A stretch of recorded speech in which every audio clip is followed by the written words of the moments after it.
가장 최근에 다녀온 휴가 한번 지금 떠올려 보시겠어요? 네. 아마 다들 예쁜 해변이나 유명한 맛집 가서 사진 찍고 복잡한 일상 스트레스 잊으려고 며칠 푹 쉬다 오셨을 겁니다. 그렇죠. 보통은 다들 그렇게 하죠. 여행이란 게 언제 그런 거잖아요. 재충전하고 즐기고 또 좋은 거 눈에 담아오는 시간. 그런데 만약에 우리가 너무 당연하게 여기는 그 힐링 여행이라는 행위 자체가 사실은 아주 거대한 에너지를 낭비하는 거라면 어떨까요? 아, 시작부터 아주 묵직한 질문이네요. 오늘 우리가 나눌 이야기는 바로 그 질문에서 출발합니다. 오늘 살펴볼 자료가 그 2017년 일본에서 진행된 한 강연의 기록인데요. 네, 맞습니다. 누군가 강연자한테 내일 일본 에노시마라는 지역에 가시는데 거긴 특히 왜 가시는 겁니까? 이렇게 아주 평범한 질문을 던집니다. 그런데 이 질문에 대한 대답이 단순한 일정 브리핑이 아니더라고요. 전혀 아니죠. 인간이 세상을 대하는 태도 자체를 완전히 밑바닥부터 뒤흔들어버리는 거대한 철학적 통찰로 이어집니다. 자, 이 내용을 하나씩 풀어보죠. 네. 저도 이 강연록 처음 읽었을 때 그 텍스트의 밀도에 상당히 놀랐거든요.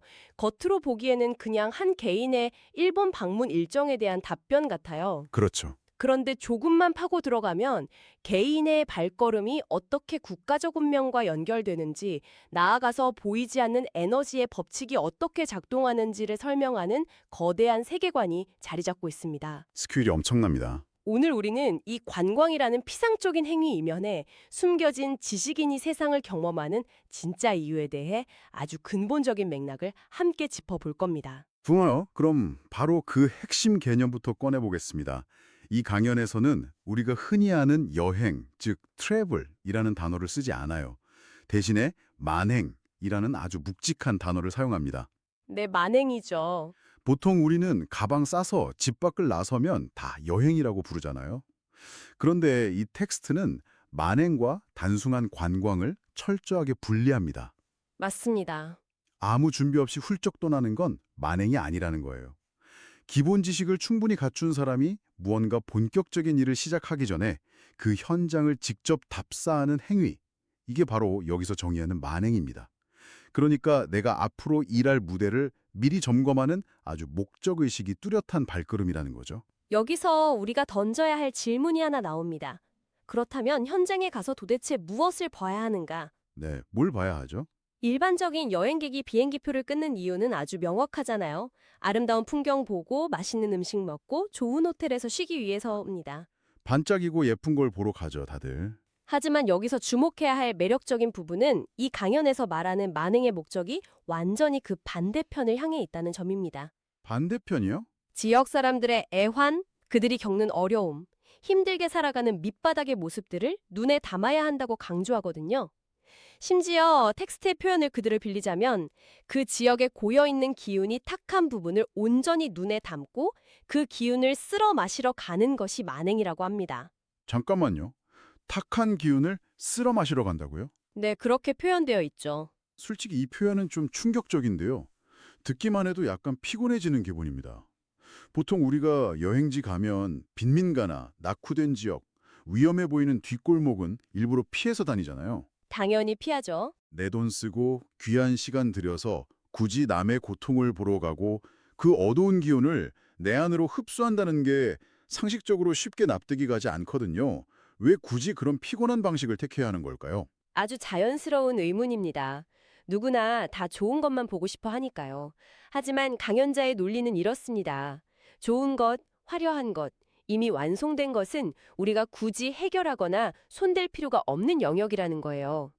이미 잘 돌아가고 있으니까. 반면에 사람들이 고통받고 갈등하는 곳, 즉 탁한 기운이 모여있는 곳이야말로 무언가 문제가 발생했고 누군가의 도움이 절실히 필요한 현장이라는 뜻이죠. 만행을 떠나는 사람은 바로 그 문제를 찾아내는 사람입니다. 문제를 찾는 거군요. 화려한 리조트 안에서 칵테일 마시는 데 그치지 않고 리조트 밖에서 하루하루 팍팍하게 살아가는 현지인들의 삶의 무게를 직시하는 것.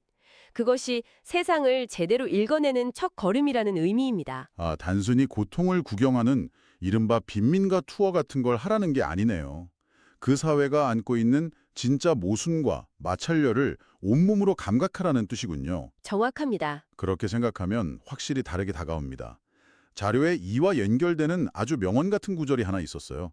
작은 걸 봤다면 작은 일밖에 못하는 사람이고 깊고 큰 걸 봤다면 깊은 일을 할 수 있는 사람으로 성장해 있는 것이다. 네, 아주 중요한 구절이죠. 현장에 가서 겉핥기식으로 예쁜 풍경이나 작은 현상만 본 사람은 결국 그 정도 스케일의 일밖에 못한다는 거잖아요.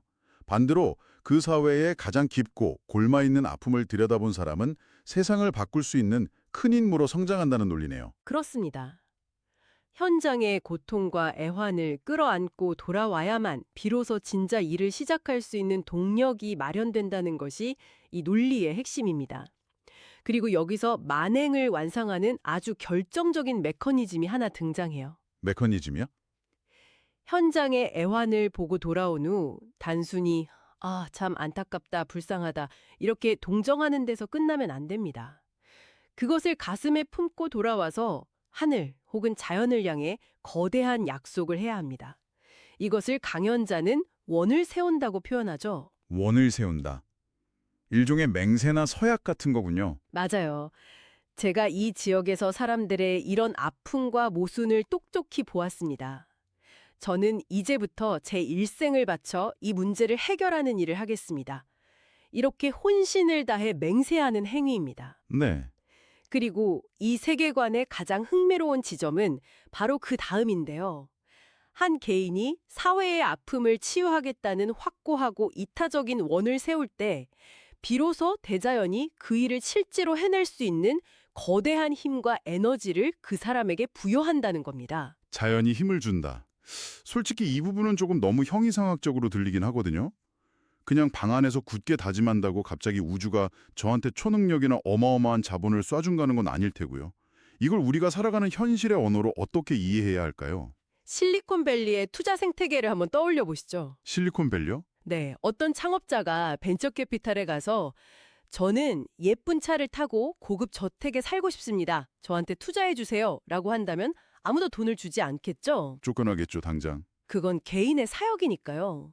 하지만 제가 보니까 이 사회에 이러이러한 거대한 문제가 있고 사람들이 너무 큰 고통을 겪고 있습니다. 제 모든 걸 걸고 이 문제를 해결할 테니 힘을 실어주십시오. 라고 아주 설득력 있게 비전을 제시한다면 어떨까요? 아, 수많은 투자자와 인재들이 그 비전에 공감하면서 자본과 기술이라는 힘을 모아줄 겁니다.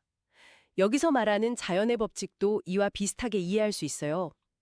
철저히 타인을 위하고 세상을 이롭게 하겠다는 큰 뜻을 품을 때 비로소 주변의 인연과 자원들이 그 사람을 중심으로 움직이기 시작한다는 통찰로 해석할 수 있습니다. 와, 그렇게 비유해 주시니까 확 와닿네요. 구경만 하고 온 사람, 즉 관광객에게는 세상을 바꿀 에너지가 모일 리가 없죠.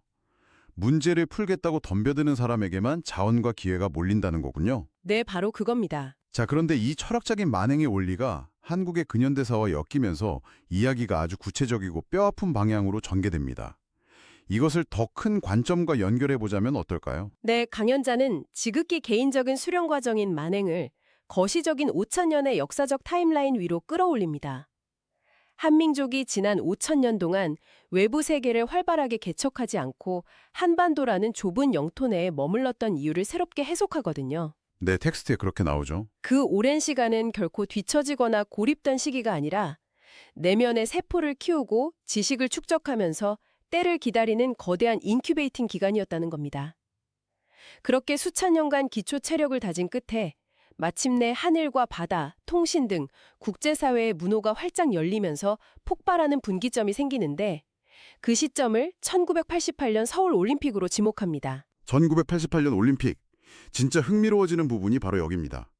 실제로 그때를 기점으로 해외여행 자유화도 본격적으로 논의되기 시작했고 한국인들이 글로벌 무대로 나가는 물리적인 장벽이 많이 허물어졌잖아요. 네, 아주 중요한 기점이 됐죠. 이른바 엘리트 지식인들이 드디어 문이 열렸으니 전 세계로 흩어져서 각 나라의 아픔을 살피는 만행을 떠났어야 했잖아요. 원래는 그랬어야죠. 세상을 이롭게 할 방법을 찾기 위해서 말이죠. 그런데 현실은 어땠습니까? 여기서 자료에 등장하는 묘사들이 진짜 기가 막힙니다.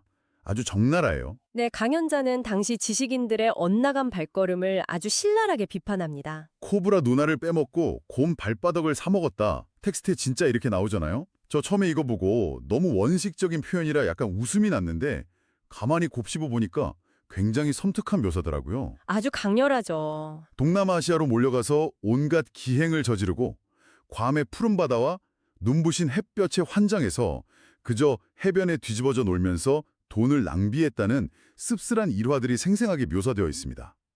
그러니까 오랜 세월 축적된 에너지를 품고 밖으로 나간 사람들이 세상의 탁한 기운을 쓸어 마시기는커녕 그저 쾌락을 좇는 졸부들의 도피성 관광에 빠져버렸다는 거잖아요. 맞습니다. 그 코브라 눈알이란 표현이 다소 자극적이긴 하지만 당시 시대상을 찌르는 아주 날카로운 은유이기도 해요. 진정한 탐구와 연대가 아니라 타국의 자원과 문화를 철저하게 타자화하고 소비하는 아주 그로테스크한 관광 행태를 꼬집은 것이죠. 네. 그리고 여기서 강연자는 아주 무서운 질문을 하나 던집니다. 그들이 해외에 나가서 흥청망청 썼던 그 돈, 그 달러의 본질이 과연 무엇이냐는 겁니다. 내가 피땀 흘려번 내 돈이니까 내 맘대로 쓴다. 보통은 다 이렇게 생각하지 않나요? 일반적인 경제 관점에서는 당연히 그렇겠죠. 하지만 이 강연의 철학적 전제에 따르면 그 달러는 단순히 개인 지갑에서 나온 쌈짓돈이 아닙니다. 달러는 전 세계 인류가 피와 땀을 흘려 만들어낸 인류 백성들의 에너지 그 자체입니다. 인류 백성들의 에너지요? 네. 글로벌 경제 체제 안에서 축적된 거대한 에너지를 한국의 지식인들에게 쥐어주면서 나가서 세상을 살피고 인류를 위해 할 일을 찾아라 하고 내보냈더니 그 귀중한 공적 에너지를 그저 개인의 유흥과 사치를 위해 불태워버렸다는 지적입니다. 인류의 에너지를 가져가서 코브라 눈알 먹는 데 썼다. 이건 정말 뼈를 때리는 관점이네요. 엘리트와 지도층이 마땅히 짊어져야 할 사회적 책임을 완벽하게 내팽개친 거니까요. 그리고 이 집단적 일탈이 결국 엄청난 국가적 재난을 불러왔다고 텍스트는 주장합니다. 바로 1997년 IMF 외환위기죠. 맞습니다. 이는 우리에게 아주 중요한 질문을 던지는데요. 강연자는 무책임한 관광, 그리고 사치, 그리고 국내에서 벌어진 주식 투기 광풍 등이 겹치면서 자연의 법칙에 따라 거대한 징벌적 충격이 가해졌다고 해석합니다. 자, 여기서 지금 이야기를 듣고 계신 여러분을 위해 저희가 잠깐 확실히 짚고 넘어갈 부분이 있습니다. 네. 개인의 도피성 여행과 엘리트의 도덕적 해이가 IMF라는 구체적인 경제 위기를 일으켰다는 이 인과관계는 당연히 주류 경제학이나 역사학의 실증적인 분석과는 거리가 멉니다.